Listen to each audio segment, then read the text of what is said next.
আমাদের গত 15-16 বছর আমরা দেশে যেমন উন্নয়ন বঞ্চিত হয়েছি, ঠিক গণতন্ত্র থেকে বঞ্চিত হয়েছিলাম।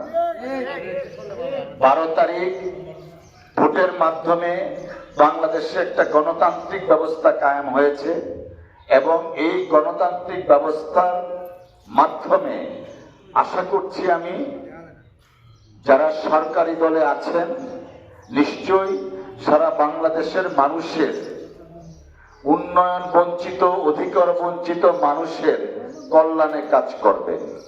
সেই সাথে সংসদে যারা বিরোধী দল আছেন তারাও সরকারের গঠনমূলক সমালোচনার মাধ্যমে বাংলাদেশকে এগিয়ে নিয়ে যাবেন।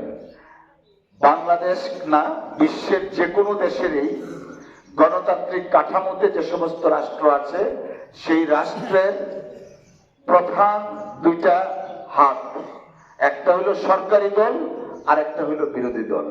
যে দেশে সুন্দর গঠনমূলক বিরোধী দল আছে সেই দেশে সরকার জবাবদিহিতার মাধ্যমে পরিচালিত হয়।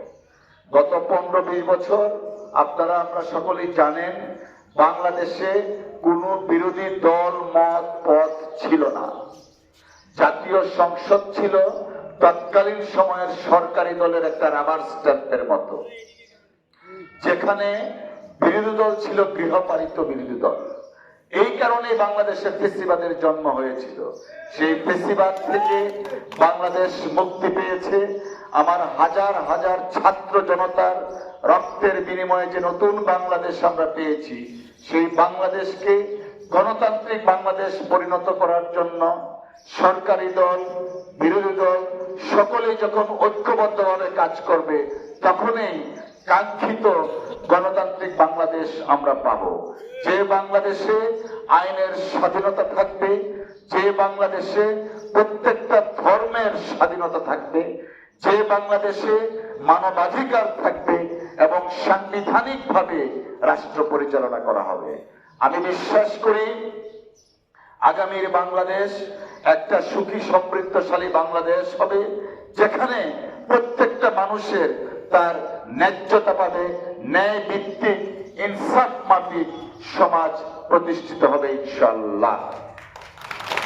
প্রত্যেকটা শ্রেণী, ধর্ম, বর্ণ, পথ নির্বিশেষে বাংলাদেশের নাগরিক হিসাবে প্রত্যেকে নাগরিক মর্যাদাটা পাবেন।